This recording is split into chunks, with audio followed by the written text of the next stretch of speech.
Women's day आज तोच दिवस आहे जेव्हा सर्व बायकांना सांगितलं जातं की त्या किती स्पेशल आहे आणि किती स्ट्रॉंग आहेत. ते बऱ्याचशा ऑर्गनायझेशन आहे ते वुमनसाठी काही स्पेशल प्रोग्राम ऑर्गनाईज करत असतात. काही मोठे ब्रँड्स आहे जे त्यांच्यासाठी सेल आणि ऑफर्स घेऊन येतात आणि मग काही पुरुष मंडळी म्हणतात की बरं आहे बाबा तुमच्या बायकांचं, तुमचा वुमन्स डे हा सगळं जग सेलिब्रेट करतं, आमच्यासाठी नसतो बाबा मेन्स डे, आमचा डे कोणी सेलिब्रेट करत नाही, आम्हाला तर माहिती पण नाही मेन्स डे कधी असतो ते. पण त्या पुरुषांना हे कोण सांगेल की त्यांचा रोजचाच दिवस हा मेन्स डे असतो. मात्र बायकांसाठी एक दिवस वुमन्स डे असतो. बाकी इतर 364 दिवस हे बायकांना फक्त हेच सांगितलं जातं की ती एक आई आहे, एक मुलगी आहे, एक बायको आहे आणि एक सून आहे. तिला तिच्या प्रत्येक नात्याबद्दलच्या जबाबदाऱ्या आणि कर्तव्य सांगितले जातात.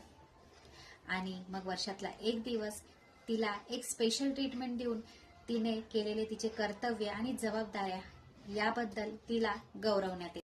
ते म्हणतात ना, बायकांचे कर्तव्य आणि जबाबदाऱ्या ह्या सगळीकडे असतात, परंतु त्यांचा हक्क हा कुठेच नसतो. आणि मी बऱ्याचशा अशा बायका पाहिलेल्या आहेत ज्यांच्यासाठी हा डे सुद्धा स्पेशल डे नसतो.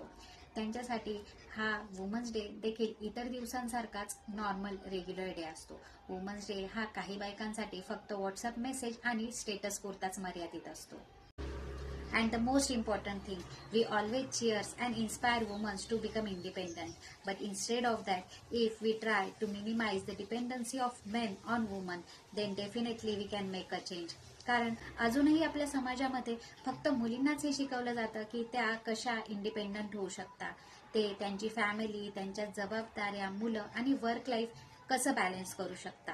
परंतु आपण आपल्या मुलांना हे शिकवायचं विसरतोय की त्या इंडिपेंडंट मुलीसोबत कसं राहायला पाहिजे आणि कसं वागलं पाहिजे. अजूनही बरेचशी मुलं आहेत जे त्यांच्या बेसिक गोष्टींसाठी त्यांची बायको किंवा आई यावर डिपेंड असतात. सो मुलींना इंडिपेंडंट तर नक्कीच बनवा, पण मुलांची ही बायकांवर असलेली जी डिपेंडन्सी आहे ना, ती जर आपल्याला कमी करता आली ना, तर नक्कीच आपण समाजाला काहीतरी देऊ आणि मुलींना त्यांचा इंडिपेंडन्स हा ओझं वाटणार नाही. Think about it. Stay positive, keep smiling, take care. Happy women's day.